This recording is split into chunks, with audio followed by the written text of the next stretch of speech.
Hello guys, আমার এই প্রথম ব্লগে আপনাদেরকে স্বাগতম। আজকে আমি যাব পিজি হসপিটাল। সেই জন্য আমি প্রথমেই দুর্গাপুর স্টেশন পৌঁছে গেলাম এবং একটি টিকিট কেটে নিলাম।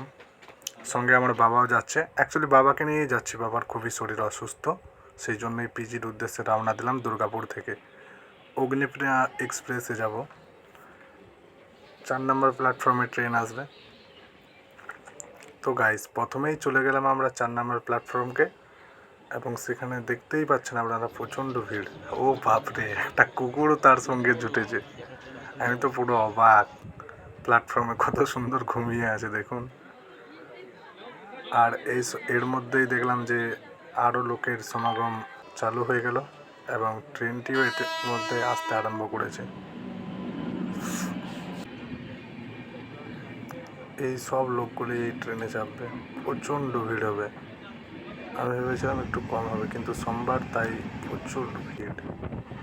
দেখতে পাচ্ছেন বন্ধুরা, প্রচণ্ড ভিড়ের মধ্যেই আছি। এই তো অনেক কষ্ট করে পৌঁছে গেলাম লিলুয়া। এরপর হাওড়া স্টেশনে ঢুকবে। এবার হাওড়া স্টেশনে নেমেই দেখতে পাচ্ছেন এটাই নাকি ভারতের সবচেয়ে ব্যস্ততম রেল স্টেশন। প্রচণ্ড লোকের সমাগম, প্রচণ্ড লোক একসাথে একই দিনে এখানে যাতায়াত করে। চারিদিকে ওই যে এটা দেখতে পাচ্ছেন হাওড়া ব্রিজের একটু অংশ।